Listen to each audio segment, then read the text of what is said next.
Good evening. I'd like to call this meeting of the Board of Education to order. Mr. Schimpf, can you please call the roll? Dr. Braddock. Here. Mr. Fain. Here. Ms. Cummings. Here. Dr. Dreisen. Here. Mr. Greenbaum. Here. Ms. Manzano. Here. Ms. Palmer. Here. Ms. Stern. Here. Ms. Winters. Here. Thank you. Public notice of this meeting pursuant to the Open Public Meetings Act has been given by the Board Secretary on April 9, 2026 in the following manner. Posted notice on the school bulletin board at the administration building, posted on the board's official website, transmitted to the clerk of Cherry Hill Township. Please be advised this meeting is being recorded and live streamed. All rise and join me in saying the Pledge of Allegiance.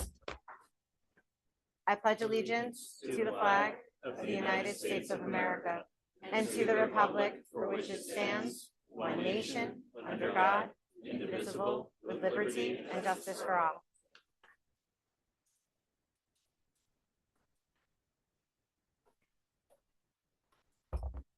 We are starting with board recognition tonight, which is one of my favorite things. And our first piece of recognition is to welcome our new board representatives from our high schools for 2026 and 2027 from High School East and West. Can you guys, you don't have microphones, can you pop over to the microphones or pass the microphones down so you can introduce yourselves?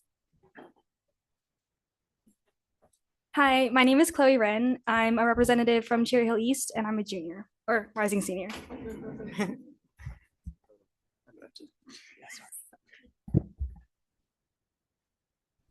Hello. There we go. Hi, my name is Elias Kang. I'm also a junior at Rising Senior, and I am the other representative from Cherry Hill East. And High School West? Hi, my name is Isabella Rodriguez, and I'm going to be a senior this year. And my name is Mason McCauley, and I'm also going to be a senior this year. Welcome to all four of you. We're so excited to have you here.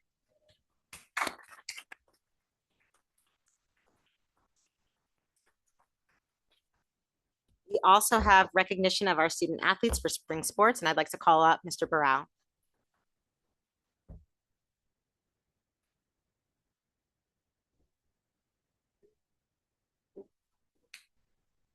Thank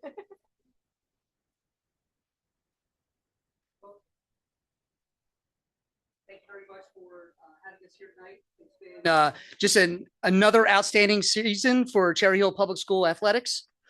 From the middle school to the high school, this spring has been nothing short of spectacular. We have several teams here to celebrate tonight. Our championship athletes from the spring, and we're very excited to have them here. Just a couple of quick numbers. I always like to kind of start with our participation, but this spring we had almost 900 students at the high school level participate in spring sports. And just to top that, we had over 1,000 kids at the middle school participate in a sport or one of our intramural programs. Just outstanding. We continue to grow each season. This spring, East and West had a combined 73 all Olympic Conference athletes, and we had 3 conference championships. Just outstanding work by our student athletes and our coaching staff here. On May 27th and May 28th, we celebrated 53 senior student athletes from Cherry Hill East and West at our college signing day ceremonies as they committed to continuing their academic and athletic careers at the collegiate level, which is just another outstanding number that we continue each year to build on.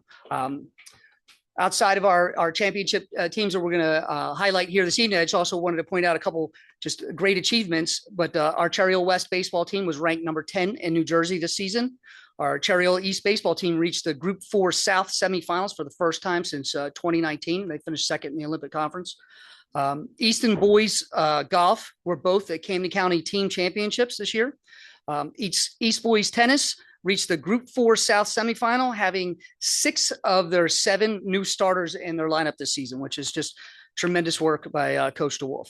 Our West girls track, Brooklyn Ezekiel, finished as one of the top triple jumpers in the state, and she'll be continuing to compete at nationals in a couple weeks. And once again, we had another exceptional season of unified track with almost 20 students from East and West participating in our program and attending 7 track meets this spring. It was great. So without further ado, I want to recognize these outstanding coaches and athletes. We're going to start tonight with our Rosa Girls Lacrosse program. And as you know, this is our first ever inaugural season of having lacrosse at the middle school level. I think it was a success. But up here to talk about that, we have Coach Klein and Coach Romano. Hi, how are you? I'm Irene Klein. I'm Alexandra Romano. Okay, you did a great job, and I'm going to read this. What a way to make an entrance. It's the very first year of existence. The Rosa Middle School lacrosse program didn't just compete, they dominated. The team finished their debut season with a flawless 10-0 record, sending a clear message that Rosa is a force to be reckoned with. This spectacular run was a true showcase of teamwork, and it showed on the field, with the vast majority of our goals coming from assists. Our unstoppable offense was led by our standout 8th grade leaders and bolstered by the relentless playmaking of our talented underclassmen. Just as impressive was our powerhouse defense, expertly anchored by phenomenal goaltending that racked up 36 saves. This group's incredible communication and ability to shut down opposing momentum allowed us to completely control the field from end to end. I am incredibly impressed with the group of athletes that we have here. My first day coming to practice, they came in and were ready to go. And it was such a joy to see them. And then we went to games and the camaraderie and cheering for everybody. And I'm so proud of them. I'm trying not to cry, but I'm really proud of you girls. Oh, okay. Now I just read these. Yeah. Just read them. Read the names and come on up. Okay. Charlotte Hutchinson.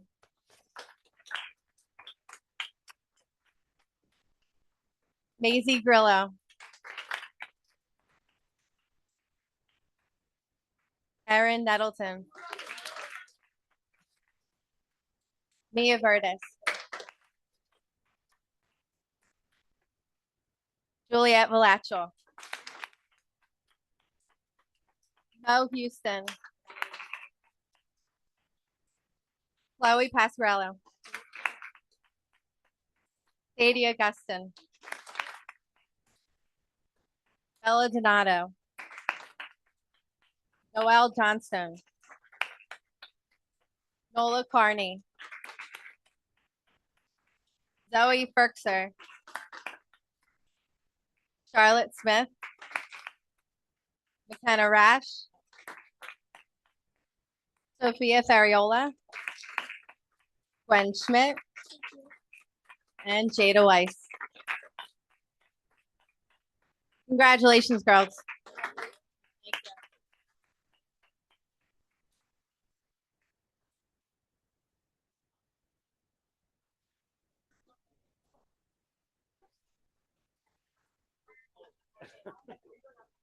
All right. I mean, there's no secret to why we have such good lacrosse here in Cherry Hill. All of the girls, they were upset because they had to miss club practice tonight to be here. But up next is the head coach of West Girls Lacrosse, Coach Taylor Gretz.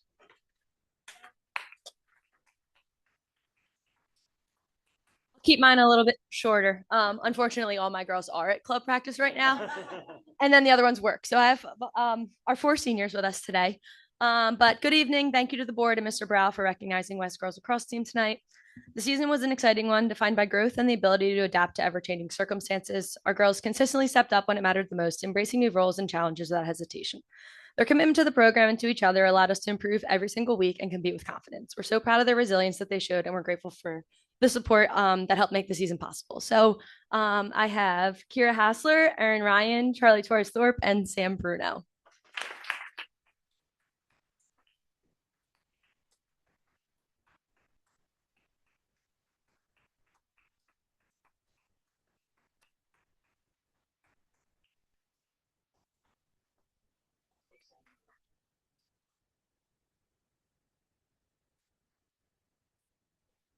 Glasses back on. All right. I think Coach Gretz missed out, but they have won the Olympic Conference National Division. This is their 7th year in a row. Sam Bruno is attending University of Richmond on a lacrosse scholarship, and Kira is attending Stevens Institute up in North Jersey, playing lacrosse there as well. All right, up next, head coach of West Boys Track, Coach Matt Almuccio, who had just a tremendous season this year, and looking forward to having him come up here. Thank you.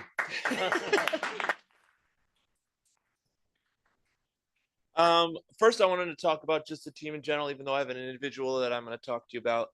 It was a phenomenal season for West Track. On the track, probably arguably as good as we've possibly ever had, just judged by the fact that we broke almost every relay record. which just shows that the team is really improving, doing well. The only one we didn't get has stood since 1965, but he's assured me, Supreme has assured me that we have the guys to do it next year. So, and we only missed it by half a second. So we're there. So really good stuff going. I'm going to speak about Supreme for a minute, but I've already spoken to you about Supreme because he's a phenomenal athlete, and he has excelled so much this year and grown so much as an athlete. He's competitive with the top athletes in the state. The last time I came to speak to you was about his state title that he won. He won the conference title this year, and he's more than just a jumper. He's somebody who has competed in all those events, all those relays I talked about. He was an integral part of that team and helping this team become what it is, and he's only a sophomore. Since I've already spoken to you about his athletic accolades, I'd like to say this about him. Unsolicited, a teacher came to me today to talk about Supreme, and usually that's not the best news when that happens. But in this case, it was phenomenal news. She wanted to talk about the growth that he's had, how important athletics has helped play in that role, that it has helped him give him motivation to what he does in the classroom. And I think that really highlights the connection between the two. And as a coach, any of the other coaches in this room know this, we are just excited to get that kind of information about a young man as what he does out there. And so I'm really proud of not just what he's done in the track, but what he's doing in the classroom. So I'd like to bring up Supreme.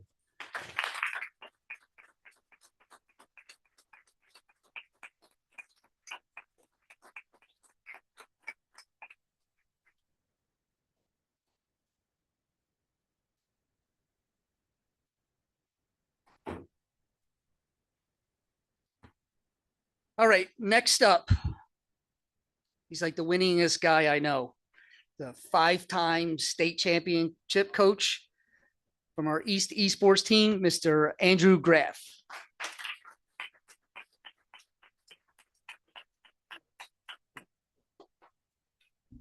I will be brief. It's been a real honor to be the advisor / coach of these fine people. The two folks who are here today, the team is full of many seniors. So we had the two here, two of the leaders of the team who have been reliable in all ways, including coming to a meeting to get honored here. You can see right here that this is the championship belt for this year. We have about 5, as Mr. Brown was saying, 5 of them. And they, I'm sure after this year as well, Cherry Hill East will be feared, as it has been for the past couple of years, when other coaches see that they're going up against the East. Valorant, for some reason, we are a playground, a working ground there where kids have just come up and have excelled, and they work really, really well together. And it's been great to see them get challenged every now and again, but also just be really, really excellent across the board. Both of these, Hannah and Kevin, Hannah, come on up here. They have both taken part in a collegiate meet that happened last year. And while neither of them have taken up any scholarship offers, they did get several of them. And Hannah is a junior right now and has been told by the head of Garden State Esports that there are several colleges, including New York, begins with an S, but Syracuse, thank you. Syracuse University is very interested in her for the future. So I'm here to just say thank you to them and to congratulate them. And this is the one of the founding members. And so he will be missed. The whole team will be missed, but I'm sure the legacy will continue. So thank you.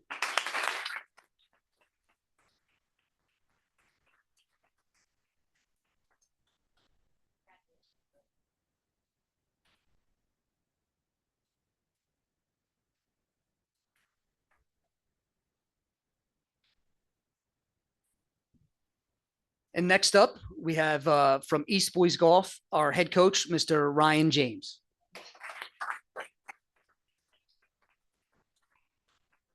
Thank you. I don't even know where to start with this group back here. But 3 years ago, we changed the culture in our program. And basically, the group we had, and these guys have been a big part of that, worked really hard. They won the state championship. They were 13 and 4, or 13 and 3. Last year, they were 18 and 1, won sectionals again.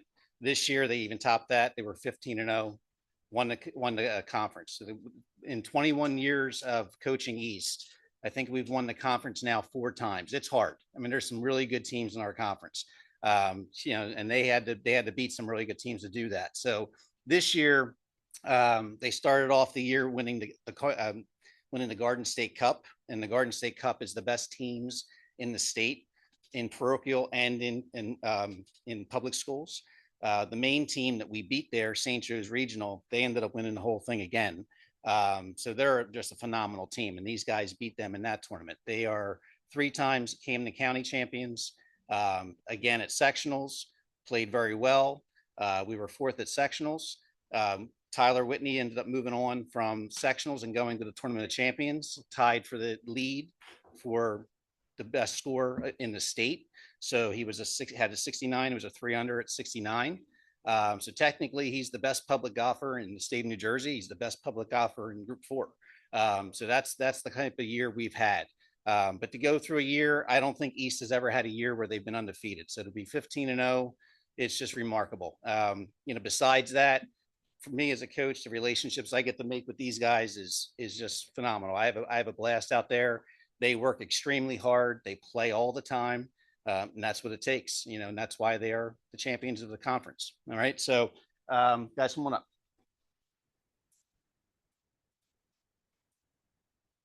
So we got Jake Silver.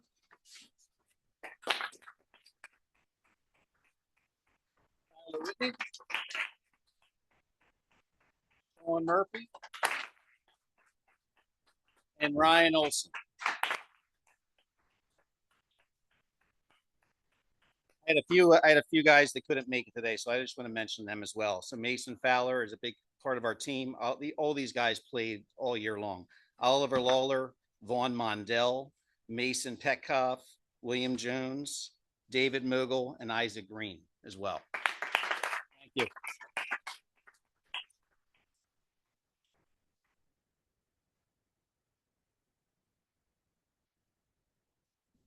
I believe Mr. Schiff has already reserved Tyler for his foursome at the Chef golf outing in the spring or in the fall. Next up, from East Boys Track, we have head coach, Mr. Marcus Holman.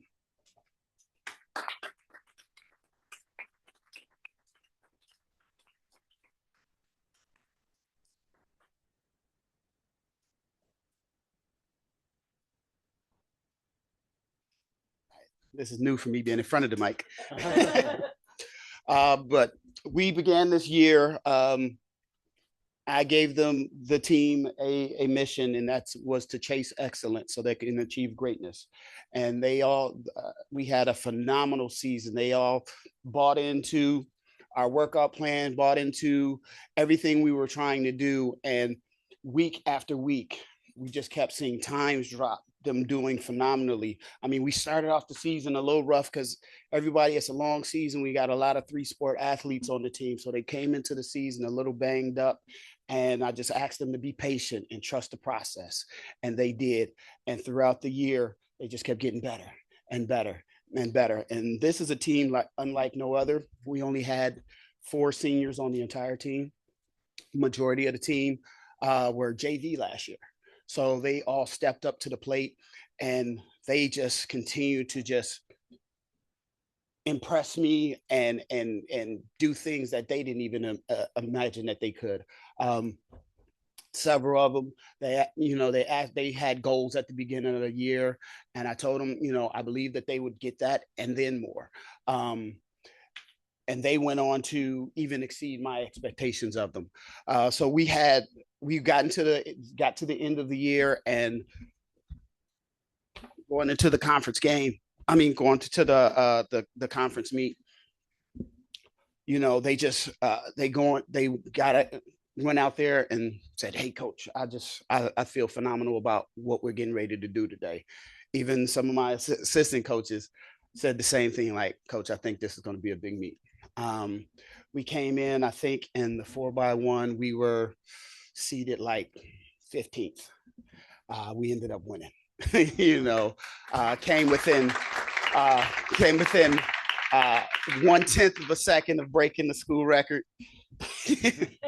But that wasn't just one performance. It was a whole host of performances. This year, we took more athletes to states than we ever have before. We took 11 athletes to states. We took an athlete in every discipline with the exception of jumps, and we just missed that.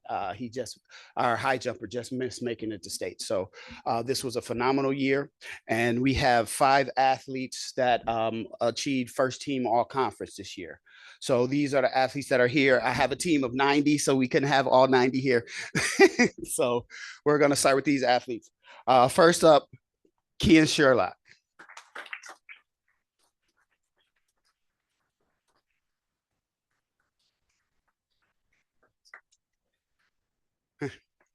Secondly, we have Jacob Lazowski.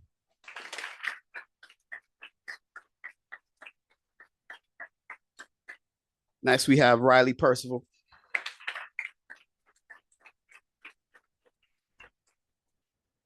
We have Tim Lightson, who couldn't be here, but I definitely want to recognize him. He was very he did a phenomenal job in helping the team get to where we got to. And lastly, but not least, this young man actually did break the school's 100 record and with running a 10.5, and that was Tamir Gale. He is one of the 4 seniors on the team, and he will be attending Rowan University next year.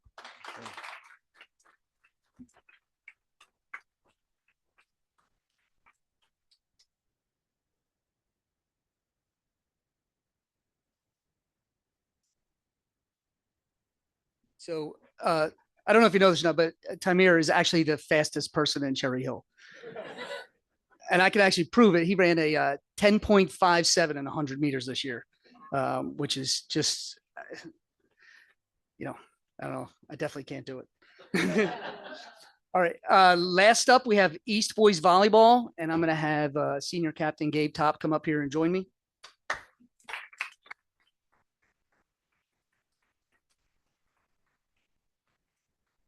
So unfortunately, Coach Lou couldn't be here today.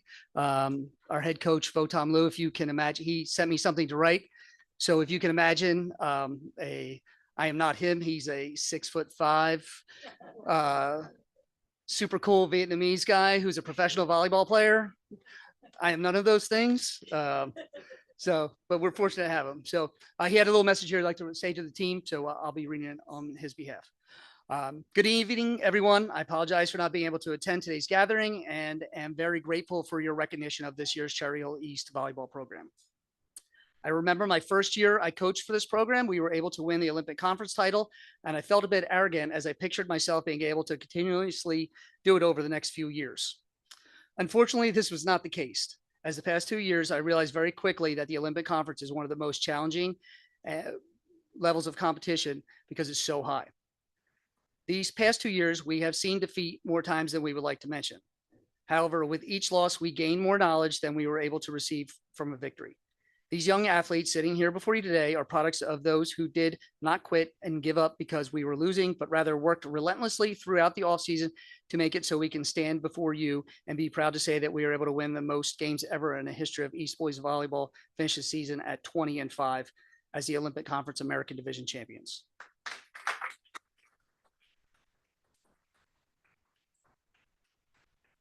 As much as I would like to take credit for some of the success we've had this year, in true reality, it's these boys' love and passion for the game that have them playing whenever they could, and also for their parents supporting them in the process. My message to these young athletes, soon to be young adults, is to never forget what you have built here at Cherry Hill East Boys Volleyball Program. Our team culture, with those 5 pillars of respect, communication, hard work, responsibility, and humbleness, is something that you can take with you throughout your entire life. And as long as you never give up like you did this season, you will truly never lose. Coach Lou.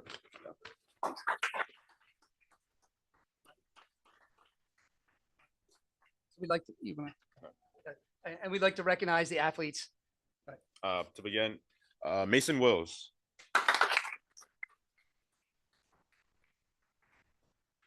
Nathan Yee.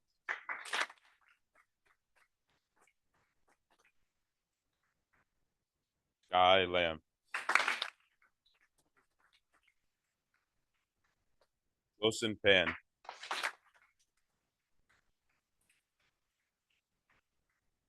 Anthony Sologub.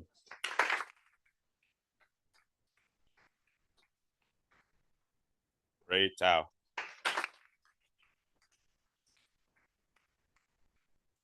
Javen Yuan. And Gary Zhang.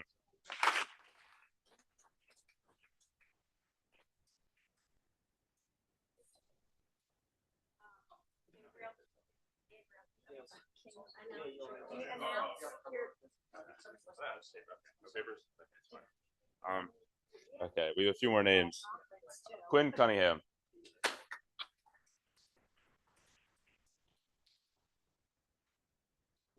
Alexander Bonilla.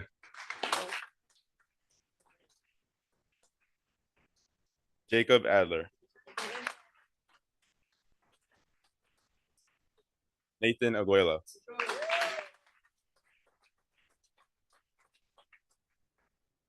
And yourself, Gabriel. And yourself, Gabriel. And myself, Gabriel Top.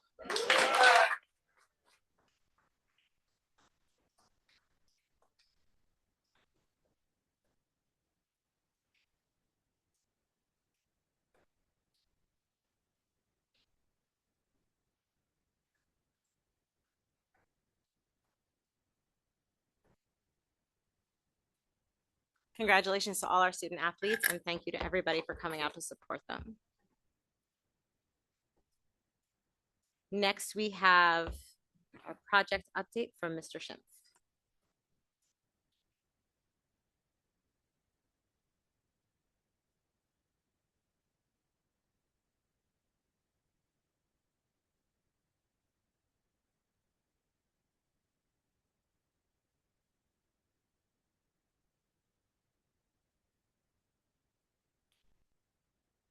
Okay. This will be the final update before a very, very busy summer construction season before our summer construction gets underway here. So we'll just talk real briefly about the ongoing interior renos at Rosa, Carusi, and the East Auditorium, as well as all of our upcoming projects. Beck Interior Reno Phase 1, security vestibule projects going on at 4 of our elementaries, Barton, Kingston, Johnson, and Sharp, as well as renovations to the west lower level team and locker rooms. And in addition to that, site improvements at 5 of our sites, plus playgrounds at 2 of them. And then we'll talk about some of the planning already underway for summer 2027. So Rosa, as you can see here, obviously the main entrance at Rosa has been completed for some time. That's open, accessible, and being used. We actually finally just had furniture delivered for the main office area. The only thing to mention here is we just have some ongoing punch list items, replacement of some cracked sidewalk sections, as well as some spalled concrete around the flagpole there. Just some pictures to share over at Rosa. So these are the, as you can see, the exterior construction obviously largely complete. If you've been by Rosa, of the new cafeteria addition, in the top left, you can actually see the sidewalks and ramps that have been installed, as well as the curbing. There's an interior picture. It's a little bit dated, but the interior paint and caulking are now complete, as well as the stage floor that has been installed, as you can see there, and protected. Architectural lighting on the interior is complete, so we're close to wrapping up the cafeteria addition over at Rosa as well. So moving into the summer, this will be the final phase of the interior renovations at Rosa. So that work will include abatement and renovations in the existing cafetorium and serving area, as well as the A-wing classrooms and media center. So the existing cafeteria will actually be, as we've talked about a lot, reconfigured into a new instrumental music room, 2 large instrument storage rooms, a new general classroom, as well as additional student toilet rooms. So all of that work, in addition to everything else we're going to talk about, will or the new work will commence, as soon as the students let out on June 22nd. That will run through August of this year. So full interior renovations at Rosa will be complete for the opening of school in September of 2026. So the remaining allowance on that project is actually $174,000 of an original $287,000. We do have actually a change order on the agenda this evening for moving services. So for the existing area or the remaining area that has to be renoed, they'll be removing all of that and storing all of the furniture over the summer and then replacing it for us once that's complete. So to date, about 70% of the base contract at Rosa has been completed. Getting into Carusi, some of you here got to see some of these sections live when we hosted a couple, or the DOE commissioner and some others about 2 Fridays ago, I guess now. But phase 2 work has just about been finalized. So we're on punch list items right now. The TCO has been issued for the B wing, which is good through October 29th. So the final inspection will occur as soon as students leave, once we take down the temporary walls over at the B wing. So there's a couple pictures. You can see the interior of a couple classrooms with the furniture ready to be set, and then a new hallway, obviously with all new lighting, ceilings, flooring, and lockers. So we'll be moving into phase 3 work, phase 3 of 4. So mind you, Carusi still has 2 full school years of work remaining. The green area that you see will be done over this summer, and will reopen for the students in September.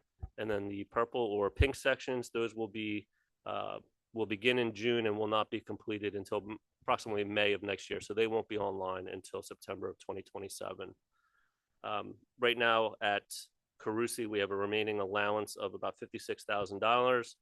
So about 86% of the allowance has been utilized, and roughly 70% of the work has been completed. So we are trending in a good place there as well at Carusi. East Auditorium, the renovations over at East Auditorium are well underway. All of the demo has been complete. So the existing doors, hardware, wall panels, all of the theater seating, and existing conduits and feeders for the electric has been removed. Installation of the new electrical panels, conduits, and feeders is currently underway. As you can see in the picture on the lower left, the repointing and anchoring of the exterior walls is currently being done. They've already started the inspections of the existing column bases at grade level, some at below level. So once school ends, the abatement of the VAT flooring will begin and commence.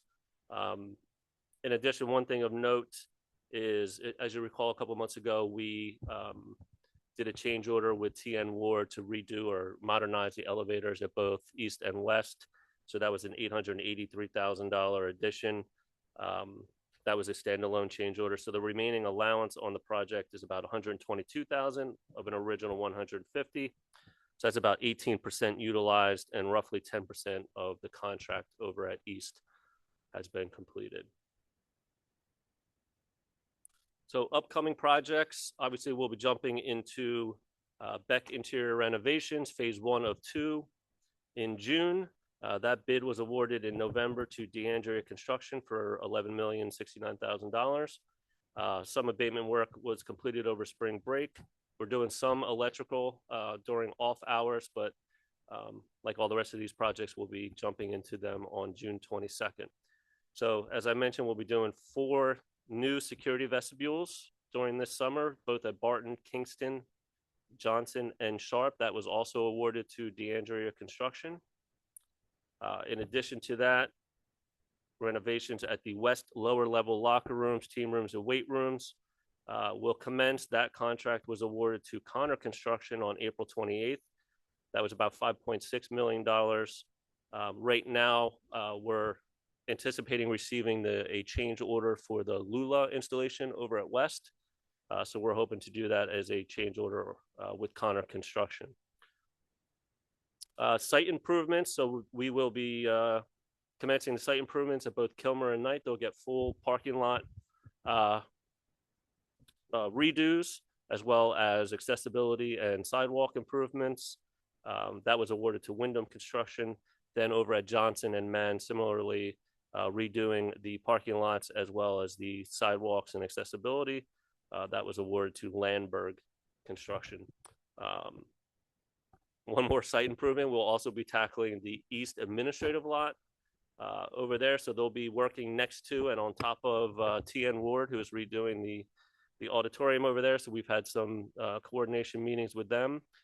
We've already, for all of the projects I just went over that are commencing in June, we've already had 3 to 4 pre-construction meetings. So all the contractors are ready to roll. Everything's on time and ready to go, pending weather on June 22nd. I'll just mention the playground enhancements. Again, we'll be redoing the existing playground at Mann in the rear, as well as Stockton. Stockton's going to be delayed a little bit due to some installation issues we had with the contractor. So that actually won't begin until school starts in September, but it should be done sometime in October. So it'll give the students a chance to utilize before the cold weather rolls in there before Thanksgiving. So right now I just wanted to add too, so we're already in the design phase and thinking about 2027. So right now we're looking at the Barton interior renovations, as well as the high school East and West media centers. Right now the plan is to tackle the 6 remaining security vestibules in the summer of 2027. So that'll be Kilmer, Knight, Mann, Cooper, Stockton, and Hart. And we're already looking at, this is one of the larger ones, high school East F wing.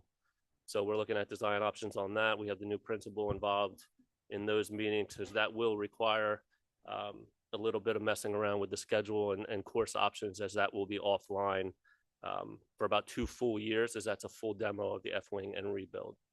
So we're ready to go on June 22nd. Going to be super busy, but everything is progressing on time and on budget, more importantly. So I'll take any questions. Thank you, Mr. Schimpf. Do any board members have questions about the progress? Dr. Dreisen. Thank you. So just to reiterate what I heard, the goal now is to complete all the remaining security vestibules in summer 2027. That's correct. Yep. So all schools will have security vestibules by the end of, that's the plan as of now, by Thank you. September 2027. Any other board member questions? It's a very aggressive and ambitious schedule. It is.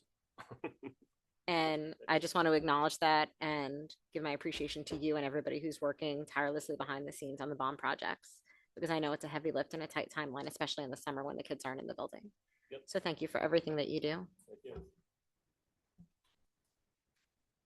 All right, seeing no other questions, is it possible we are already at first public comment? We are. So this is the first public comment section. There are 2 opportunities for public comment this evening, and this first public comment section is for board special action items only. So those are items that we are actually voting on this evening. And tonight, those are items 19 through 22. If you wish to speak on any topic other than what is on the agenda for a vote, you may speak during second public comment, which is at the end of the meeting. Speakers must provide their name and their municipality. If you are a student, any students in the room, any students online, you may speak on any topic during the first public comment period by identifying yourself as a student. That's either in the room coming to the microphone first, or online putting an S after your name so I know that you're a student and to call on you first. We will alternate between speakers in the room and those wishing to comment online. Each speaker has 3 minutes to speak, and the timer on the screen will indicate the amount of time remaining. All statements, questions, or comments will be addressed to the chair, and your inquiry may or may not be addressed by district administration at the close of the session. By custom, we always start with first public comment in the room. Is there anybody in the room who would like to comment tonight on an action item? Please approach the microphone.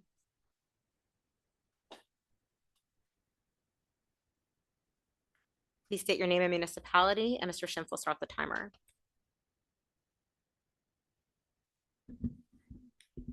Rick Short, Cherry Hill. Action item for the construction, and action item for the replacement of Dr. Birdie. I'm And sorry, Mr. Short, which for construction? 21.2 for Dr. Birdie Yes. and the action item, let's see. Is it the change orders? 20.5? Yeah, the change orders, yes. Okay, thank you. I got it. Okay. Let's first start out with the Dr. Birdie replacement. Dr. Birdie, since I believe around February or March, has assumed being principal at East. So he's been doing 2 jobs, supposedly. So why are we going to end up replacing Dr. Birdie when we're trying to cut back on staff? How much are we spending? Another $185,000 for somebody to drive around and make sure every middle school and high school is doing restorative justice practices correctly? It's a lot of money we'll be wasting to replace them. Then moving on to the rental costs. So you're spending $27,000 for 2 schools, and then you're spending another $27,000 for 2 schools. And the contractor is removing the office in the front and some of the other stuff. You can rent a storage place in Cherry Hill for about $450. You can save $13,000 per school. I mean, these costs are just ridiculous. So 13,000 times 4 is $52,000. So tonight you are voting on something and you will waste $52,000. All right, I'll give you, you know what? I'll give you the benefit of the doubt. You're going to waste $50,000 in rental costs when you could ask the township to come in. I'm sure they would empty out the front offices. And then on top of all this, I don't even, the presentation that was just made said Rosa was doing a total rehab on the interior. So is the $100,000 that you're voting on, is that even for the right school? Because I'm confused. Didn't really show what you're doing at Beck, that you're spending $100,000 to move furniture and put it in storage. It is absolutely insane. So you're wasting, let's say, maybe $75,000 when you vote tonight. And no one, I hope somebody asks a question. Thank you. Thank you for your comment. Give me 1 second. I am looking online to see if there's anyone with a hand raised. I do see a hand raised. It's a phone number ending in 788. It's your turn. Please unmute, give us your name, municipality, and it is your 3 minutes for a public comment. My name is Jeff Potowitz. I live in Cherry Hill, New Jersey, 21.4 and 20.5. 21.4 appointment certified. Just look at all the things on 21.4, the money we're spending. We're spending S on K through 12 world language curriculum, not to exceed $18,000. T, secondary ELL committee, not to exceed $21,900. Curriculum writing for new courses. We're getting 4 new courses. 1, ethics. 2, AP, business and personnel finance. 3, film through animation, 1 and 2. And 4, AP physics. 4 new courses.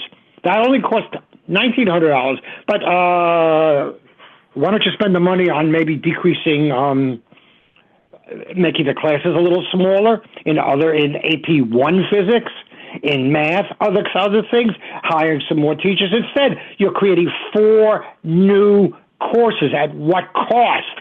No. Vote no on that. Don't create 4 new courses. Take care of the ones you have right now. Then M, secondary science curriculum, $16,000. N, secondary math curriculum, $24,000. Secondary social studies, these are career committees for the summer, it's about $16,000, et cetera, et cetera. Vote no. We could use that money maybe to hire a teacher. Then there's 20.5. Let's see. In Cherry Hill, you're supposed to have economy of scale. Well, all three things. A lot of questions. We were just told about, I think, the cost at Beck, DeAndrea, and good for them. It's going to be about $11.6 million. Yeah, but it's going to cost us $100,000 more for labor and materials. And don't forget, we have 25% soft costs. So, in other words, if you have a light fixture, and the cost would be $100, the cost on to the bond is really $125 because we have soft costs. So imagine what the soft costs are on $363 million. So, and don't forget also principal and interest. It's just unbelievable. And here, what Mr. Short just said, just think about it. 11.6 million or over $11 million they're getting, and that's not enough. Another 100,000. And what about those other two items? 27,000 here, 27,000 now. There, $170,000. The money adds up. That's what's happening. There's no economy of scale in Cherry Hill. Thank you. Thank you, Dr. Podowitz, for your call. Is there anyone else in the room who would like to make first public comment this evening?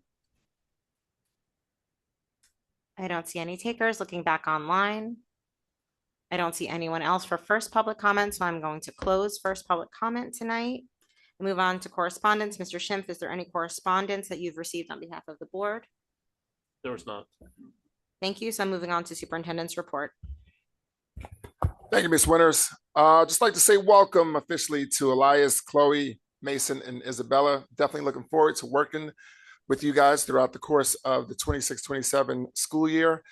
Just as a reminder, being appointed and as a board representative for your school buildings is amongst the highest honor that any student can be bestowed in their schools. So tremendous honor for you guys, and kudos to you for what you represent and what you have represented and what you will as we move forward.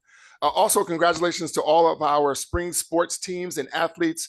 We remain extremely appreciative of all the efforts of our coaches and of all the interactions. You heard some of the numbers that Mr. Barrow gave in terms of the scores of kids that participate in our teams. So it's truly outstanding to have an opportunity to give our children a comprehensive, full experience at the high schools and at the middle schools as well. So we have reached the final few weeks of the school year, final 2 weeks of the year. And as we move into the month of June, this is just a great time for celebration where we have many activities that culminate the school year beautifully. This is also a time where we recognize and celebrate a Pride Month. So I'd like to extend a happy Pride Month to all those in the LGBTQ+ community. Thank them for their contributions to society. Thank you to board members as well for representing those who are.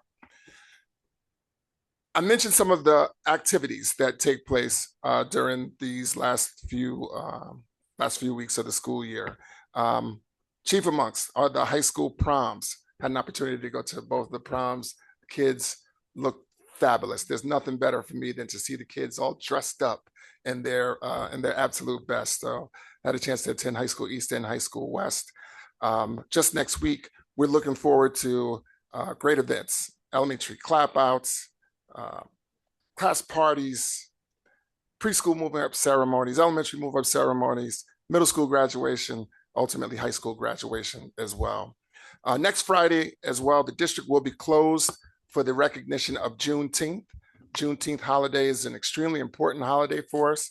It's where we commemorate the emancipation of enslaved African Americans in this country. So very important for us.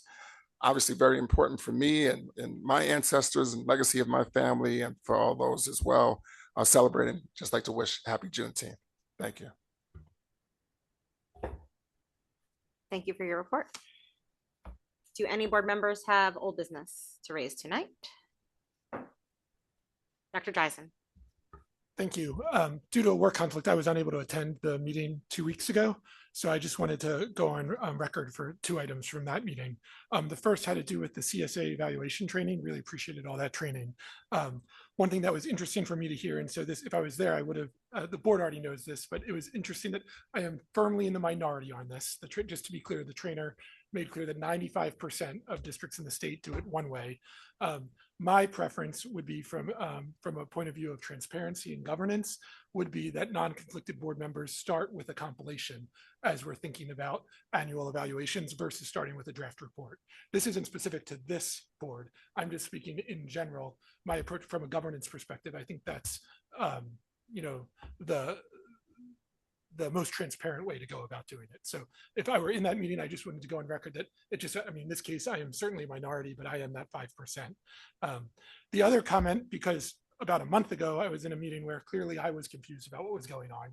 And so 2 weeks ago, I did appreciate Dr. Morton clarifying for the community that there never was a vote on the table, just to be clear, about any particular graduation requirement. What I just wanted to comment on here, and I know it got confusing because I think the conversation got confusing, particularly as we welcome new student representatives to the board. What I was focused on in that meeting, and again, I'm only speaking for myself here, is that we are representatives of the community, and the way the board operates is that anything that a board member brings up can go to committee for discussion. And at least my understanding was that the motion for the board was for something to go to committee for discussion. My perspective is I anticipate that would have been tabled in committee. So just for the community's knowledge, my point of view on topics like this is if any board member brings up a topic and they want to bring it up and send it to committee, I'm going to vote in favor of that to go to committee because I think we represent how we can have civic dialogue in our community. This is something that I just feel personally strong about. And actually the NJSBA is having an effort right now. We talked about this a bit in CNI around board governance and how can we have difficult conversations where people may disagree with each other. And I think we can illustrate to the community how we can do just that. So I just wanted to share my 2 cents on those 2 topics. Thank you. Thank you, Dr. Dreisen. Any other board members have old business this evening? Don't see any other old business. So I'm going to move on to committee and delegate reports. And Dr. Dreisen, you did steal a little of my thunder with CNI, but when we get there, you can chime in. So the Curriculum and Instruction Committee met on June 1st at 7 p.m. We had Ms. Cummings sub in for Ms. Sherfain at that meeting. So thank you, Ms. Cummings, for attending. The first thing we did was that we approved theatrical productions for High School East and West. For East, we had productions all the way through the spring because East is going to be hanging out at West next year as their auditorium, as you just saw, is going to be under construction. So I think in anticipation of the scheduling and logistics, we approved East productions all the way through the spring. For High School West, we approved 2 things, their fall show, which will be in October, and their fall musical, which is 1776 this year. So I'm looking forward to seeing all the shows from both high schools, but this year housed at High School West. The vast majority of the meeting was spent in a workshop style format led by Ms. Staffen. So thank you for that, Ms. Staffen, showing us how the portrait of a graduate work that we did last year with community meetings at each school to talk about what we want our graduates to be able to do and be as they complete their Cherry Hill curriculum and their graduation requirements, how to incorporate that into the curriculum all the way from pre-K up to 12. So it was really instructive for me because I always had a hard time conceptualizing how these concepts that seem fairly abstract could actually be operationalized. So I want to thank Ms. Staffen for working through that with the committee so that we could actually see the work that you're doing to incorporate those things. The example that she used was critical thinking, which is something that we feel is very important. And she showed how that could be shown through many different subject areas and through many different grade levels. Ms. Staffen, is there anything else you'd like to add, or did I capture it? I think you've captured it well. Thank you. It's hard to distill a 45-minute workshop into 3 sentences, but I tried. We had a little bit of conversation about difficult conversations and civilities. So I'll turn that over to Dr. Dreisen because he was the one who you brought that over to the community and the committee. Oh, sure. Thank you. I think I didn't mean to steal your thunder there. I think I shared my piece. I mean, I'm a Dartmouth alum. Actually, I think one of the former student board reps is now at Dartmouth. And what I shared with the CNI committee was that there was just a very sizable Dartmouth gift given for current students to learn about how to, there's been a lot of talk about how we've seen divisive comments at universities across the country. And it just so happens in this case, Dartmouth has been featured as one where there hasn't been a lot of noise. There's been constructive dialogue and what is the causal factors around that. And so it's now called Dartmouth Dialogues. And so that was just something that I brought up at the C&I table as to, as we're working on these attributes, and open-mindedness is one of our attributes for a portrait of a graduate. How are we thinking about teaching Cherry Hill, at least high school, but I mean, the attributes go from pre-K through 12. How can we think about, instilling open-mindedness? So I just shared the Dartmouth story. May I comment on one other thing with CNI? Because as it relates to that, the one other thing I shared with CNI, though, just for the board's guidance, is this is a lot of work that we're now tasking the administration with. We have a lot of attributes. We did talk about this when we were devising the strategic plan. And so this is going to be like a multi-year process to incorporate each attribute thoughtfully into the curriculum. So I just think it is important for the board to be mindful of the work that we're tasking the district with, and as we prioritize different work, hopefully, I mean, this is a 3-year strategic plan. We're going to reevaluate the strategic plan. They made the comment in the meeting, like, let's be careful. Let's be thoughtful as we revise these attributes and things, because a lot of work is now going into the implementation of them. Thank you, Dr. Dreisen. Any other comments from people who were at CNI or non-CNI members? The last piece, I guess, that I would bring out is that NJSBA, School Boards Association, which we're a member of, is doing a project on civility and having dialogue within school boards. So I have asked that go to the governance committee, because I think that's where it appropriately sits to talk about whether we would like to be involved in some of that work through our school board. I think there's a civility resolution that we could adopt. There's a civility pledge. So I think governance is going to take a crack at that this summer, and then maybe make some recommendations out to the full board. That's something they want to pursue. Anybody else? And there's a Rutgers Association to call it our. Oh, right? yes. Yeah. So full disclosure, the Eagleton Institute of Politics at Rutgers University is involved in that, and I am an Eagleton alum. Let's go Rutgers. So it was one of the best things I did at Rutgers. It was fantastic, and definitely taught me how to have difficult conversations across the political spectrum, which is a skill that I still practice. So anybody else? All right, then I will turn it over to Mr. Greenbaum for BNF. Thank you. So this month in BNF committee, we had 3 topics we covered, starting with 2026 capital projects update. We'll cut this part short because Mr. Schimpf just went through that in his presentation. But we went through a summary of construction projects going on this summer. And as Mr. Schimpf discussed, we're going to have work going on in 13 buildings starting June 22nd, right after our kids get out. So another busy summer of construction and a lot of wonderful results for the new school year in September. We had a discussion on bond investment proceeds from the bond referendum. As of April 30th, the district has earned about $35.5 million in bond interest. About $4.5 million is the current arbitrage liability. That means we did too well. We paid we earned a little too much, and we got to pay taxes on it when we eventually spend it. That means there's more than $31 million in available funds for future purposes. They are not earmarked for anything at this point, but it's good to know that there is a little bit of a cushion should we need it in the future. We'll continue maximizing investment earnings, and just a reminder, there are still $63 million worth of bonds left to sell. Only $300 million have been sold so far, and probably not looking to do that for the next 3 years, but always keeping an eye on favorable market conditions when we look to do that. And lastly, Moody's rating. This is a credit opinion. One of the things that comes with more transparency about our budget challenges is more visibility. Moody's took a look at our financials and concluded negative outlook. It sounds bad, but it is not actually a change to our credit opinion. There's no downgrade in the district's rating, and there are no real surprises in there. It had to do with some factors that we already knew about, with limited fund balance and limited capital reserve and things like that. The district is already actively taking steps to reduce the use of fund balance and other actions. These are things that we discussed all throughout the budgeting process and were very helpful in these discussions. And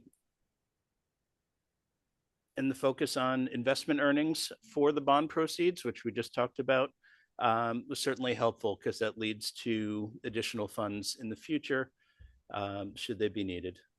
I think that's about it. Mr. Schimpf, did I miss anything? Perfect. Yeah, it was a great discussion, just getting a little better insight into the district's financial situation, where we are with projects, what's going on with their credit rating, with the bond. But overall, it's a very enlightened meeting and some great discussion. Are there any BNF committee members or other board members with questions? Ms. Stern. Just a couple of comments I made within the committee I wanted to make to the full board. You know, there's only a few of us left here who were on the board when the bond was voted on and passed by our community. And you know, we thank our community every day for what the community has supported us to do with fixing our buildings. Many of you no longer have kids in some of our buildings that had some of our greatest problems. You know, one of our high schools had a collapsed roof that had been collapsed for years in a gym, and the gym just had to be closed. That was it. We closed the gym because we didn't have the money to fix the roof. And with a collapsed roof comes, you know, water, comes, unfortunately, undesirable little critters in our buildings. You know, the things that our students live through and our teachers and staff and administrators live through before we passed the bond were really quite horrifying sometimes. You know, I can't count how many times I was in a building where I walked by a large garbage bin catching water leaking from the roofs during rainstorms. Just small examples. And when we asked the community to support the bond and the community supported the bond to improve our schools and fix some of these huge problems and some of the smaller ones, I will tell you, there was not ever a conversation that, oh my gosh, we actually could also sell the bonds and earn interest on them, which could then further secondarily financially benefit our district. But that's exactly what has happened because our administration has been so fiscally minded and made really good investment choices with that money. And as a result, we now have a pot of over $30 million that, you know, can now continue to benefit our district and provide ways to our schools and our students that don't need to further come out of taxpayer pockets for those things. So I just really want to emphasize the magnitude of that. I don't think it's easy to appreciate that for people who didn't know what it was like before, or maybe wasn't part of that process. So I raised that in the meeting. And I just want to thank, you know, the ongoing centrally soundly focus that Dr. Morton, Mr. Schimpf, that the two of you have on being excellent stewards of taxpayer dollars while making sure that they're well spent and that we are providing for our students and making sure our buildings have a long future ahead, which was exactly what the whole tagline of the bond was Cherry Hill tomorrow, because it was about tomorrow. So kudos.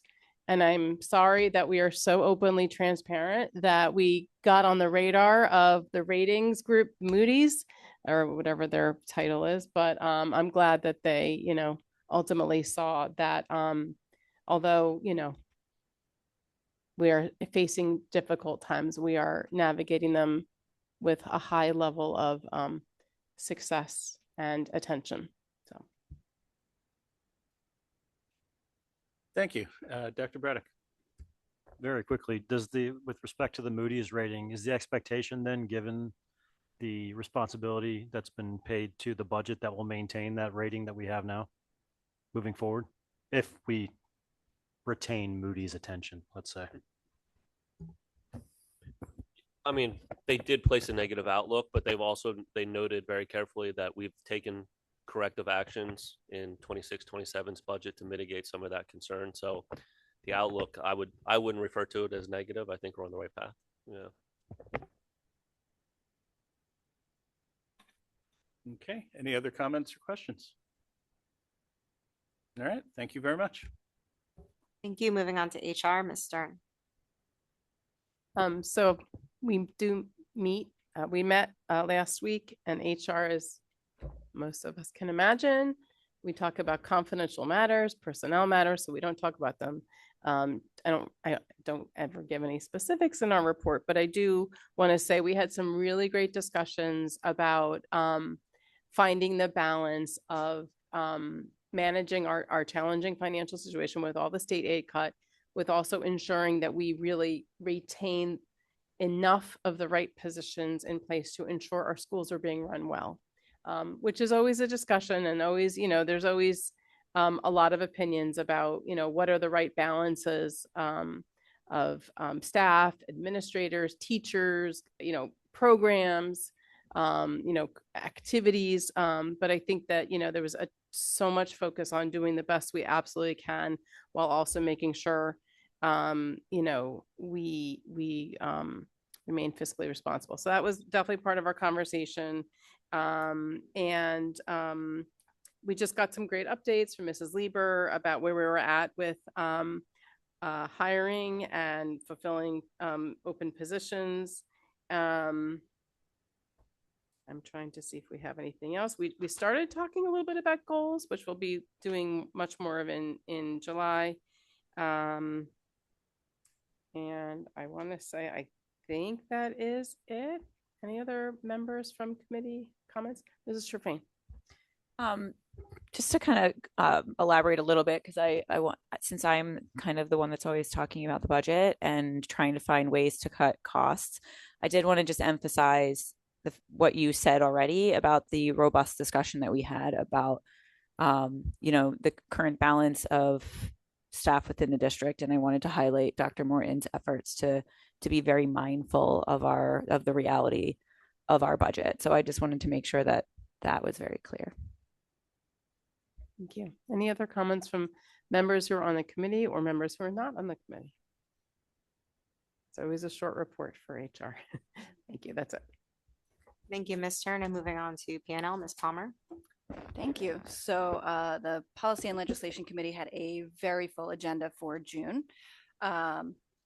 We had a number of policies on first reading. The full list is in the minutes for board members, but there are a few that I do want to highlight. So policy 2363, which is the student cell phone policy, remains on first reading, mostly, as you've heard, because of conflicting information that we've had come out about the intent of the new state law.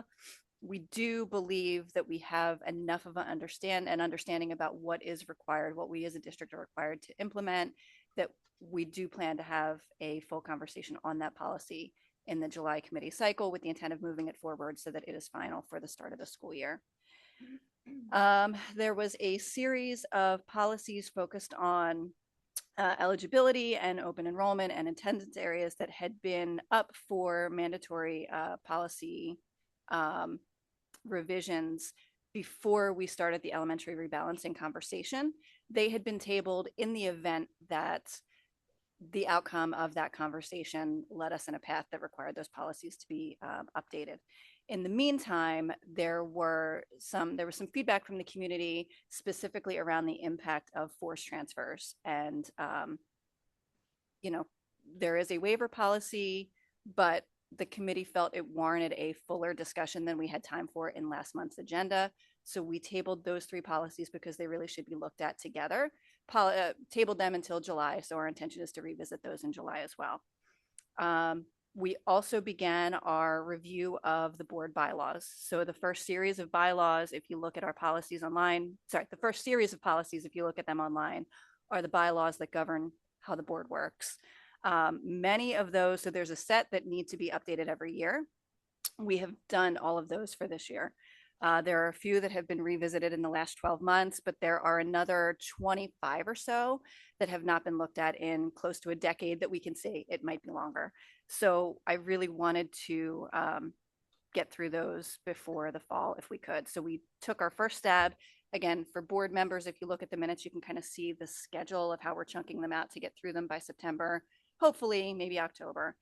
The majority of the bylaws that we looked at in June were really kind of statutory, straightforward, not a lot of room for discussion. There are a number of policies in the July meeting, August meeting, September meeting that might warrant a more robust discussion. So my challenge to all of you is, if you have some time, please take a look and send the committee your feedback. Of course, we will then refer them to governance, since they do deal with the way that the board operates, and then we'll recommend them for board action at a later date. But again, as always, feedback is always welcome, but there will be ample opportunity when the full board considers. Next, the bulk of the meeting, I would say half of the meeting, focused on a technology presentation. So thank you, Dr. Mahan, Ms. Staffen, Mr. Pleminski, on the way that the district is currently using technology in the classroom. It is a hot topic here in our community, nationally.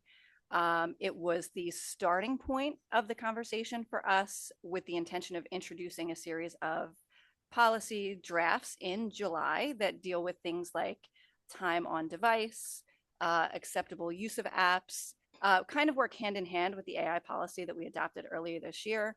But I'm looking at it as kind of a holistic technology package. A couple clear takeaways from the presentation itself. The presentation is online for anybody in the community that would like to see it and has not. It's clear that we need some guidelines. So I envision policies that are similar to the AI policy, where it's kind of a broad stroke, big umbrella, and then administration is already working on plans to kind of operationalize that. So we'll set the parameters, and then administration will set, the day-to-day how we manage those things. So more to come on those in our July report out, but thank you for the work that went into that presentation. And I think we look forward to continuing that conversation between P&L, and it'll be a joint effort with the CNI committee as well. Finally, on your agendas tonight, we discussed a resolution from New Jersey School Boards Association. It is a ceremonial resolution similar to the one that we as a district adopted earlier this year around state funding. This one is more of a statewide effort by NJSBA to ask the legislature to help districts deal with the rising cost of healthcare. It's a crippling thing for all of us. The committee felt strongly that it was the right thing for us to take action on. So that is on your agendas for tonight. Any other comments from committee members, questions? Mrs. Sherfane? I'm just curious with the technology presentation, if Chromebook usage was discussed. I know we recently received some communication from the community about it. Yeah, it was, and Dr. Mahan or Mrs. Staffen, if you want to weigh in, I'll let you kind of share your thoughts. I mean, it was clear that there are uses for it. We got some information about sort of how it's policed, what technology we have to kind of monitor how students are using, how to block, content we don't want people accessing to. I think the overall sentiment is that Chromebooks and different types of technology have a place. We need to teach students how to use them. They're unavoidable in some respects, but there is a need to implement some best practices, some guidelines, kind of control how and when they're used, just to create a little more uniformity across grade levels and from school to school. We need them, but how we use them, I think, is what the policies are going to look to tackle. Dr. Dreisen? Time permitting, because I know these meetings get long and there's other presentations, but that might be a presentation that warrants being given here. Because I know you're saying that like it's a fact, but I, for one, would be interested in hearing what are those ways where it is clear that it is being effective. And I think it would be helpful for the community then too. Yeah, and I think I kind of feel the same way. I think there is definitely a place for a full board presentation. I think there might be some additional detail that we'll be able to flesh out kind of as we develop the policies that I think will make the presentation more meaningful in the context of a full board conversation. But I do expect something like that to come in the next couple months. Other questions, other comments, concerns? Mrs. Stern. First, I just want to comment on the bylaws. I want to really thank you, Mrs. Palmer, for taking a thorough approach to the bylaws. A lot of the bylaws, if you look at them, they were last written in 2016. Yep. Many of them say that was the last update. That was 10 years ago. And in my time on the board, I haven't seen this type of a thorough, methodical approach. So I really want to thank you and highlight that as a, I think it's nice to see. It's exciting to see. I also wanted to mention one of the bylaws that are not being reviewed this year is the student representatives bylaw, which is 0143.2. But I wanted to mention it because we have our new student reps who are here tonight. Those are the bylaws that govern you guys and your role on the board. And we are not reviewing it this year because we got input from our student reps. I think it was last year or the year before. Oh, lost track of time.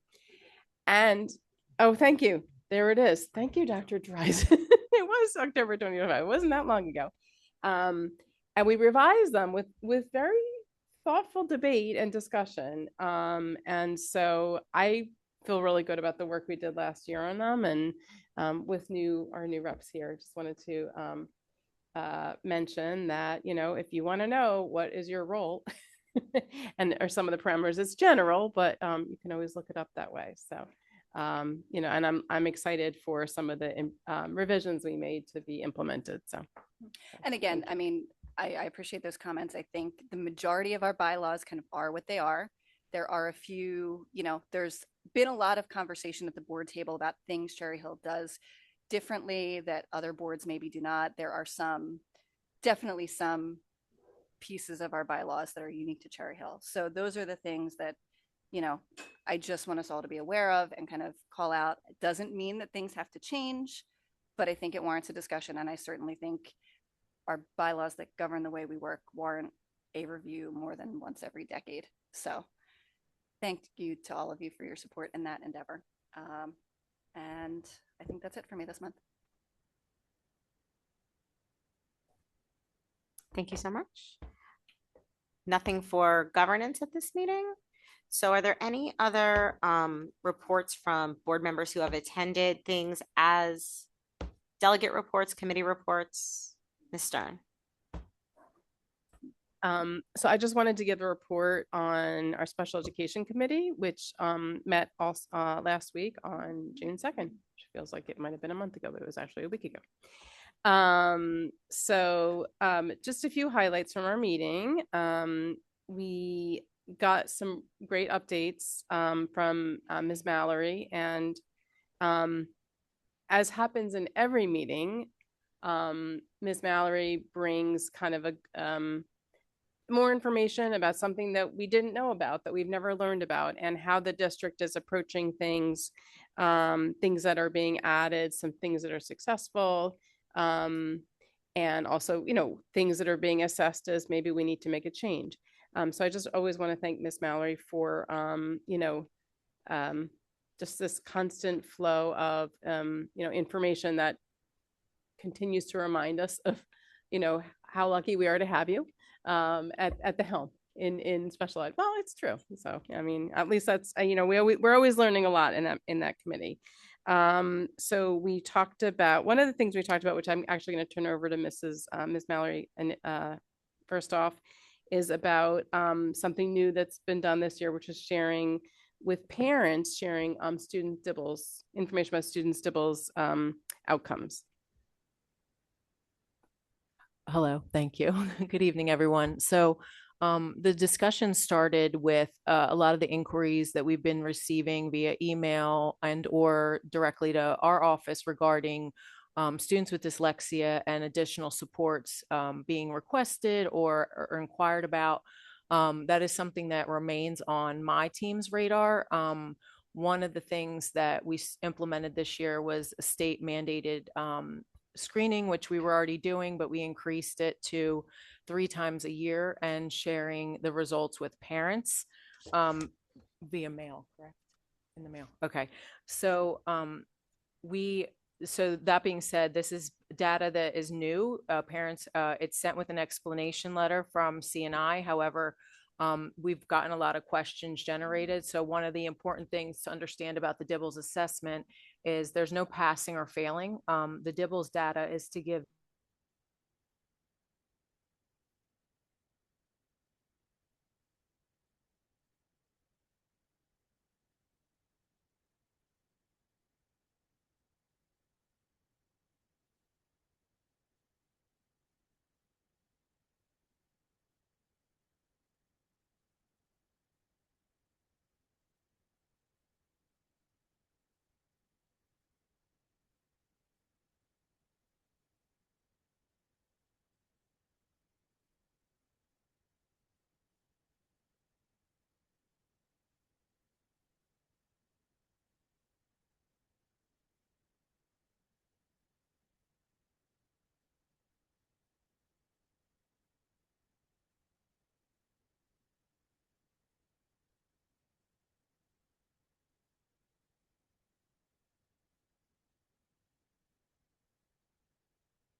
Just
wanting to bring more information to parents, but making sure that they really do understand it. And because it can be, surprising or unsettling sometimes if they see certain results. So thank you. We also talked about other types of, analysis that you're doing throughout for different areas that you're looking where you're, recognized gaps and you're trying to address the gaps. And so, doing that, some of the deep dive with your different areas, different staff, to ultimately make improvements and also help guide where we're going next year for our goals. And we talked about supporting our students who have special needs, not only in their academic classes, but also in their other activities and developing their college, their career readiness. So really very comprehensive approach to making sure all of our students, our inclusion is extending to not just, again, kind of our academic classrooms, but to all of, to well beyond that. We did talk about, as I mentioned, kind of looking to see where we're at from our goals this year, how we did with them, and building upon them for next year and starting to develop those. So I'm sure I left things out, but those are my notes. So I'll turn to committee members to feel free to add things, bring questions, and then to other board members as well. Okay, I did it. Great. All right. That's it. Thank you. Thank you. Are there any other delegate reports? So things that you went to as a representative of the board, meetings you went to, Mr. Fain? So full transparency, I got permission to say this. It didn't originally start out as a representative from the board, but I think it's important to highlight it here at the table. I had the privilege of attending Cherry Hill West's Hall of Fame last week. It was for a close friend of mine and former teammate on the softball team at Cherry Hill West, who was honored at the ceremony and is now part of Cherry Hill West Hall of Fame. And the reason why I wanted to bring it to this table, especially after hearing all of the awesome accomplishments earlier today, is something that was brought to me by Mrs. Medadiri, who is one of the people on the committee that tried to support the Hall of Fame. Is it's becoming harder and harder for the committee to find statistics and to prove documentation for the athletes. It's a very rigorous process that they go through, which was quite impressive to me. And I had absolutely no idea what goes into that.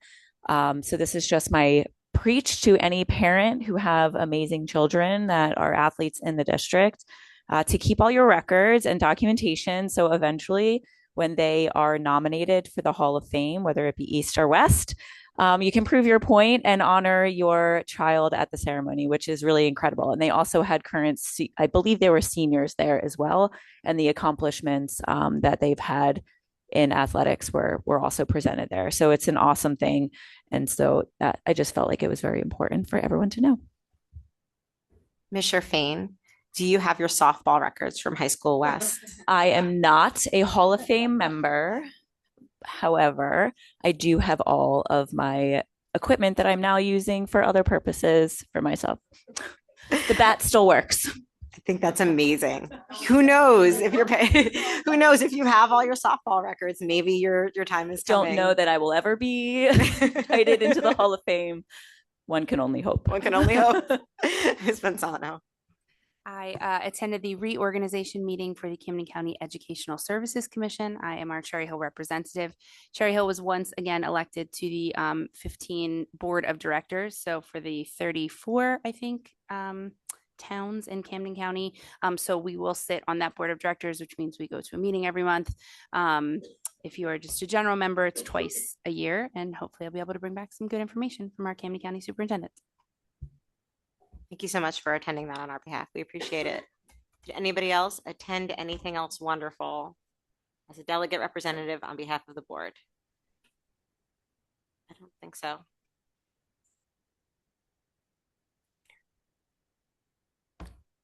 I don't think so. And Dr. Dreisen just made a really good point. I don't know if you all saw us looking around, looking confused up here. It was because the internet went out. So if you are listening at home and we went dark for a minute, we do apologize for that. We think it is back on now. But if everybody in the audience is wondering why the board members were all looking around going, is because we were nervous about the internet. But we think we're back up live and going. I'm getting a thumbs up that it's happening. So we apologize if there was a disruption for anybody who's listening out there. We're back. Okay. We have made it through that, and we are now on our special action agenda. And I am first. I am not first. Dr. Morton's going to be first. Just really quickly, I just wanted to mention that administration is going to pull an item from the HR action consent agenda. Item 21.4, item F, the last line, cooperating teacher Dominic Dominguez for Emily Williams. Dominic is actually resigning. His resignation is being approved tonight. So we'll work to get another cooperating teacher assigned to that individual. And we are very sad because we love Mr. Dominguez. But the board gold star goes to Ms. Manzano for her thorough and careful reading of the agenda. It's just because Johnson will be very sad to see him go. So I and for noticed that catching right away. one. Yeah. So thank you, Ms. Manzano, for catching something that none of the rest of us did. And we are very sad to see Mr. Dominguez go as well. He's one of our favorites. So starting with CNI, the superintendent recommends, and I move the following agenda items 19.2 and 19.3 as presented. Is there a second? Dr. Braddock, are there any questions on CNI this evening? Mr. Schiff, please open the vote.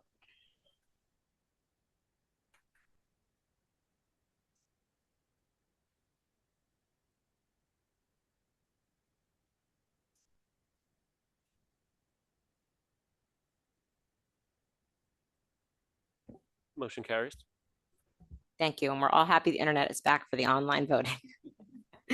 Mr. Greenbaum, BNF, please. Thank you. The superintendent recommends, and I move the following action agenda items 20.2 through 20.5 as presented. Do I have a second? Ms. Cummings, is there any discussion or questions, comments? Dr. Dreisen? Yes. Is there anything you can clarify with respect to 20.5 in particular? Absolutely. I could respond, or Mr. Schiff? Sure. I asked Mr. Schiff about this previously. Thank you. So the change orders that have to do with moving and storage of furniture, it applies to 3 contracts and 5 schools. These are not new expenses. These reflect new regulations that to how these contracts are bid. They're simply added into existing contracts to comply with these changes in regulations and are reflected in change orders. Did I get that right? You got it right. Okay. It's just these were typically in past projects, they were awarded through cooperatives. Cooperatives no longer permit time and material bids, so we're flowing it through the general contractor's contract for the moving expenses. Again, I mean, to get into the moving expenses themselves, we're talking about moves that are far exceed the capabilities of our custodial maintenance staff. These costs have been incurred at Rosa and several other schools as the bond projects have progressed and were built into the referendum. Thank you very much. And I'll add that moving all of the furniture in half of Beck is no small task. But excited that half of Beck will be renovated and good as new in September, with the other half the following summer. But I digress. Any other questions, comments? Okay. Seeing none, Mr. Schimpf, please open the voting. Mr. Schimpf, I have a couple I have to recuse from. Jewish Federation on the 1st and 5th bill lists, and Lenape on the 6th bill list. Other than that, yes to the rest. Motion carries. Thank you. Ms. Stern, can you move the HR agenda, please? The superintendent recommends, and I move the following. As presented, items 21.1 through 21.10. Do I have a second? Dr. Braddock, are there any questions or comments?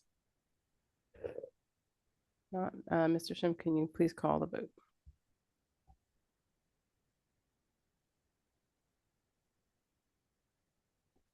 Mr. Schimpf, I'm a abstain on 21.10 and yes to the rest. Mr. Schimpf, similarly, I'm an abstain on 21.10 and yes to the rest. Motion carries. Thank you very much. And with that, we have a new principal. Please approach the microphone. We are so thrilled that you are here. Kingston is thrilled that you are here. Welcome to Cherry Hill.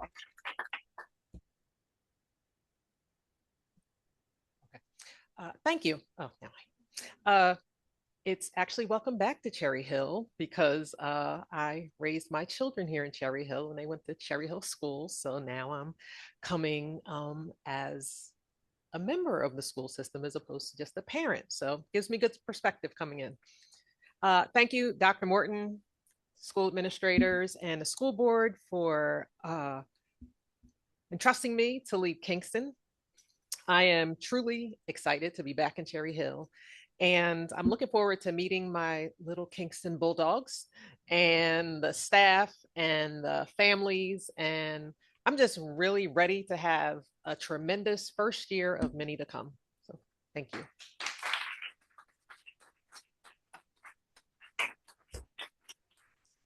Thank you so much, Ms. Jackson. We're thrilled that you're here. Welcome to Cherry Hill. Welcome back. Moving on to the P&L agenda. The superintendent recommends, and I move the following agenda items at 22.1 through 22.4 as presented. Can I have a second? Mrs. Sherfain, are any board member questions, comments, items for discussion? Seeing none, Mr. Schimpf, can you open the vote? Mr. Chairman, I just have to abstain from 22.4. I wasn't present for those HIVs. Thank you.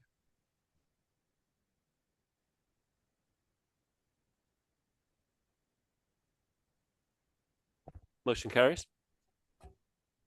Thank you. And nothing for governance this evening. So we will move on to new business. Does anybody have any new business to raise this evening? Seeing no new business, I'm going to move on to second public comment. So second public comment is for anything related to the district. Public comment is an opportunity for members of the community to provide input to the Board of Education on educational issues. The board welcomes diverse opinions on relevant matters. However, statements that are abusive, obscene, or which demean or defamatory to any individual or any group of individuals will not be tolerated, as such comments are disruptive to the orderly operation of this meeting. Speakers wishing to provide the board with information which is not relevant to the district's operations may communicate directly with the superintendent and the board president via email or other alternative means. And we do love getting your emails. And I try to respond to everybody. So we are going to start in the room. If there's anybody who would like to come up for second public comment, please approach the microphone now.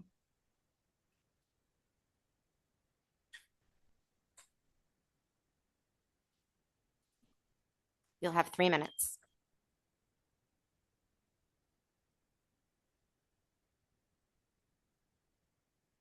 Rick Short, Cherry Hill. Thanks for fixing the sound, Mr. Greenbaugh. Thanks for the signal. You think we might want to dot our I's, Mr. Schimpf. We are past the 5-year period. I'm not an expert on bonds, but I think we're into 6 years. So maybe that's something for the legal counsel. I don't want to see you guys get in trouble. I thought the bond was supposed to, the expenditures are supposed to be wrapped up in 5 years. Also on 5/26/26, was a very concerning night about public comment the entire night. It just seemed like from listening to public comment, racism is just out of control. It was just like it was out of control 6 years ago. So all your work with cultural proficiency and all the hundreds of thousands of dollars you've spent on the African American course, and I guess more or less it's your procedures of what you're bringing in. So I can only speak from facts. So the fact is because we want civil dialogue here, is policy 2100, is the anti-racist policy 2100 racist? I mean, it says everyone other than white. So, under civil dialogue, it seems like it's racist. So are you guys racist? And now moving on to Madam President, because you did say this on a mic, you mentioned that there were too many white kids at Russell Knight. And you said on the mic that that's a problem. So is that statement itself, is that racist? So I don't get it. I don't really understand how it's okay to make racist comments and to say that you're this great education system. Now let's move on to what happened with Dr. Morton. I still don't understand how Dr. Morton has a job after this. We spent $9,438 to defend pretty much hate speech. So now it's okay for a school board member to call somebody a white supremacist, a white nationalist, and a modern day Nazi. And, you had our legal people spend $9,438. And I want to also mention some of the other things that was said on Facebook by Dr. Morton, which is concerning about, the level of where we're going here. In one Facebook post, he said, however, I am challenged on Mr. Short, are Facebook posts relevant to the operations of Cherry Hill Public Schools? Well, yeah, it is, because it has to do with what Dr. Morton believes and what he is saying. So now you just interrupted me. As superintendent, he's responsible for what he says in public. Facebook is a public thing. And now you just stopped me.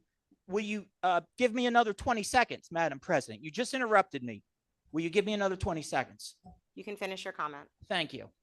All right. However, I am challenged on my viewpoint because many of the wars that have been fought in the past have been done to liberate the oppressed. So what's concerning to me is in this Facebook post, it almost says under wars that we should go to war to fight against racism. So that's very concerning. Thank you for your comment.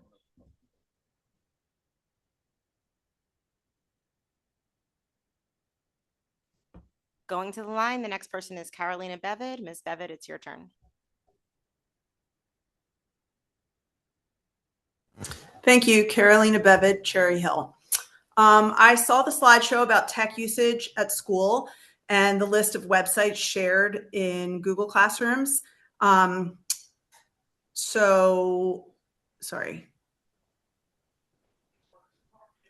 so I saw the slideshow. I want to read a list of websites shared in Google Classrooms.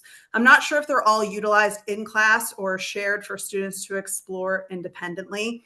And I'm not making a judgment on the value of these sites, but I want to highlight the volume.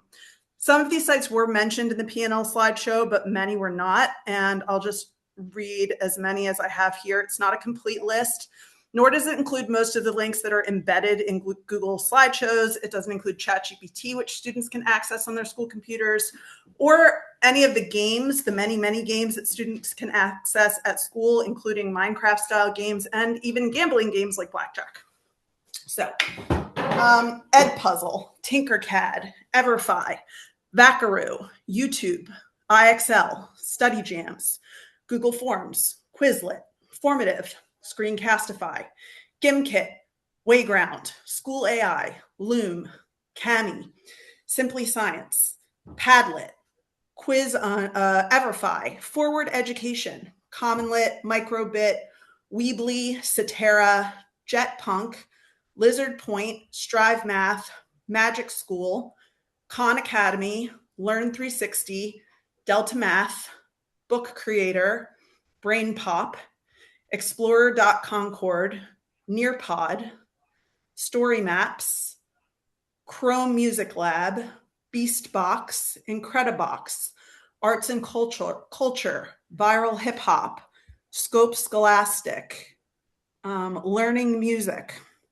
Button Bass, Free Beatmaker Online, learningmusic.com, BandLab, Chrome Music Maker, Piano, Soundscape, Viral Hip Hop, Beastbox DJ, Arts and Culture, Incredibox, Ready.gov, USGS, Weather Whiz Kids, Prepare with Pedro, PBS Mitigation, NOAA, OpenSciEd, Explorer.Concord, PandaTree, Quizzes, Tripomatic, TripAdvisor, BBC, Codeblock, BWRSR.state, Palm Oil Scorecard, Biointeractive, Learner.org, GeoGuessr, World Geography Games, Worlder, and Kahoot.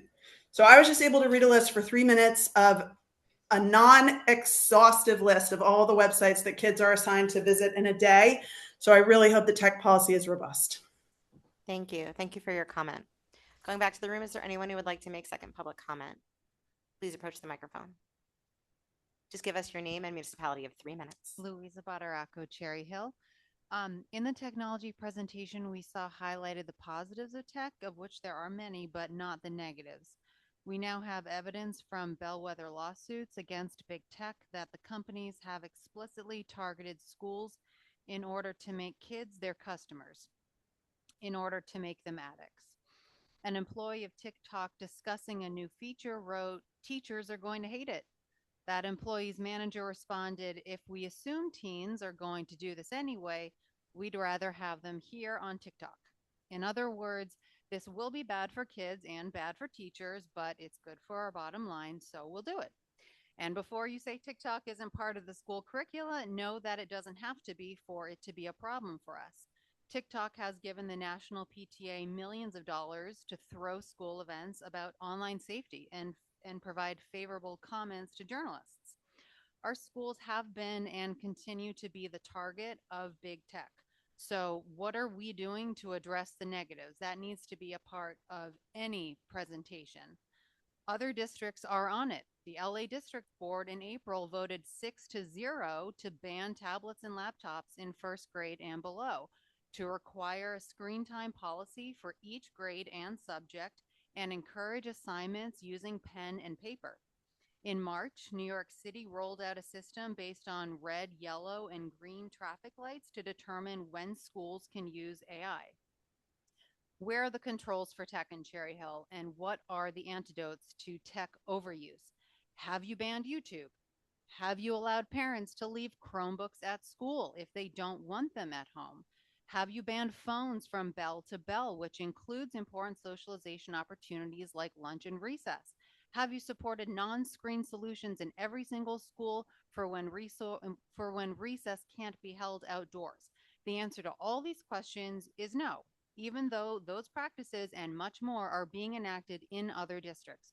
Respectfully, I ask that Cherry Hill builds on the momentum of our devices during class ban by offering greater protections from an industry against which teachers, parents, and especially our children stand zero chance in the absence of swift and meaningful change. Thank you. Thank you for your comment. Going back online, the next person is a caller with a phone number ending in 788. It's your turn. Please unmute and give us your name and municipality. My name is Jeffrey Potowitz, and I live in Cherry Hill, New Jersey. Arbitrage costs will be $4.5 million. If we use the interest appropriately, and it's accumulated interest, all right, like other districts, all right, to pay to, so we didn't have to sell the full $63 million, but we would only have to sell 26. We wouldn't have to pay any arbitrage costs. The arbitrage cost is because we're using that interest to do something else. And by the way, that $63 million comes with interest. It's like our mortgage. So to save us money, we'd be better off if we used the full amount of money, which is around $37 million, so in lieu of the $63 million worth of bond, but they won't do it because they're using the money for something else. The profiteers, well, all the work that we're having done. Are we getting value for our money? I don't know. I really don't know if we're getting good value for our money, except you just saw an example.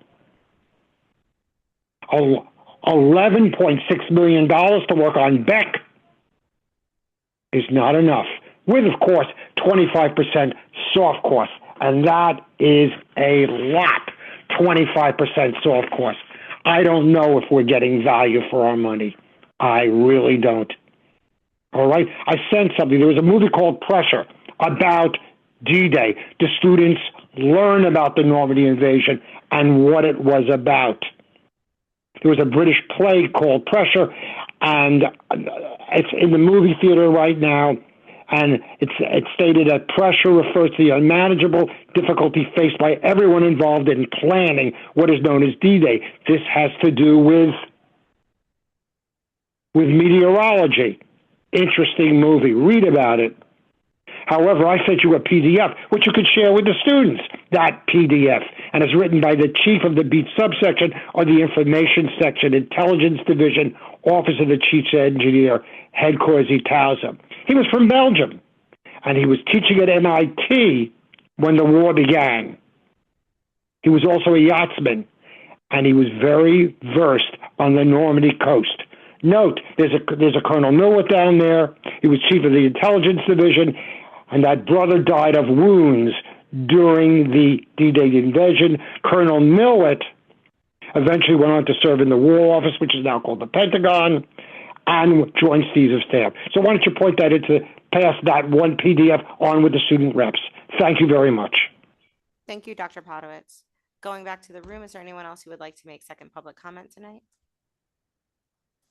Seeing no one, going back to the line, it's Laura Einhorn. Please unmute and give us your name and municipality. You have 3 minutes. It's Ann Einhorn, Cherry Hill, New Jersey. So thank you, Dr. Dreisen, for bringing up the Dartmouth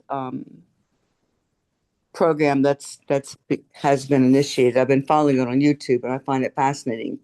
But I wonder if some of your board members understand that the 5 components of civility are to respect others and yourself, to be aware, to communicate effectively, to take good care of yourself, and to be responsible. And that the core value of any civility is to just treat others with respect. And at the last board meeting, I saw a tremendous lack of respect in my perception from one board member to another. And then also the community also had issues with the acts of civility. A suggestion was made, it was not written in stone. It became a major discussion from the community that evening, somewhat targeted, particularly by a previous school board administrator or school administrator. Very sad to see in this day and age. We have enough trauma going on in the outside world. We certainly don't need to see it at the board table. I would like to bring up the fact that the Director of Secondary Education is leaving. I think that if the board is truly looking at how to have cost savings, that you look at the amount of salary that individual made.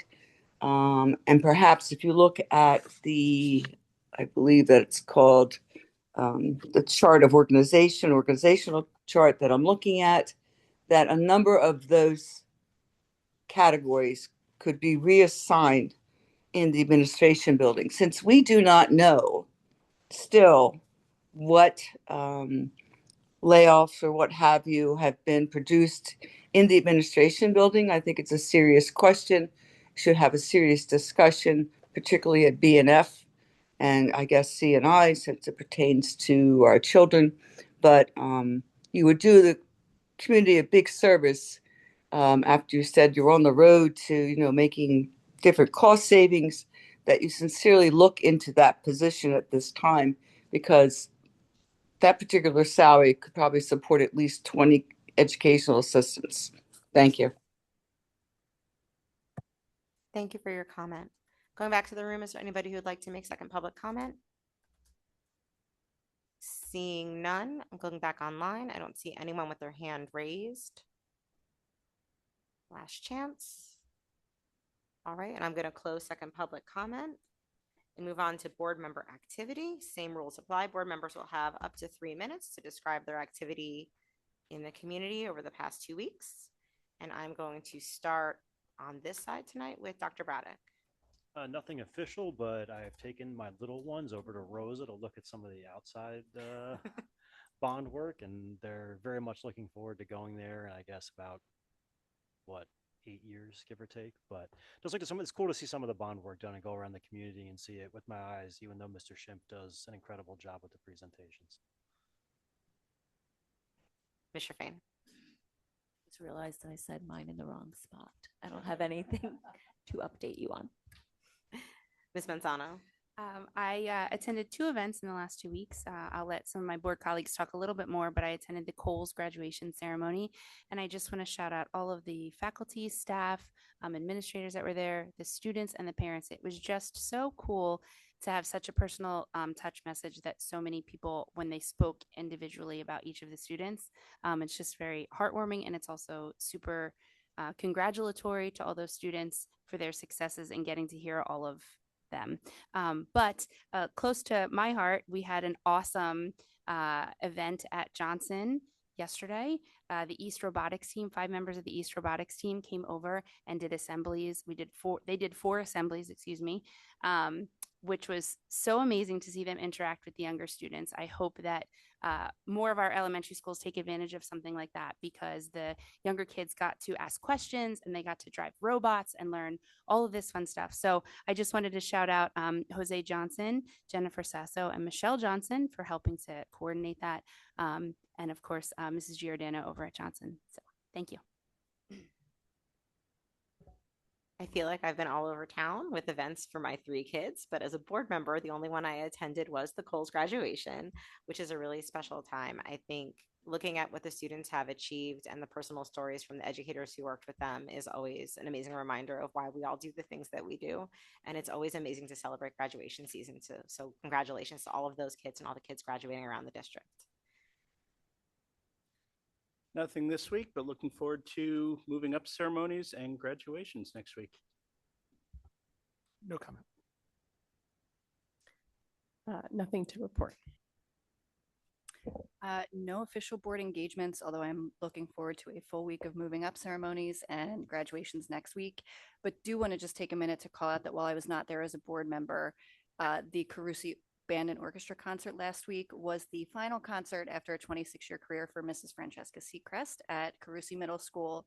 I did not realize until she spoke at the end of the show that she has actually taught in all but 5 of our schools, which I thought was incredible. And I think over 26 years, it's safe to say that she's impacted the lives of hundreds, maybe thousands, although I'm not great at math, students, but she is a life-changing teacher, advisor. So congratulations to her and to everybody that performed.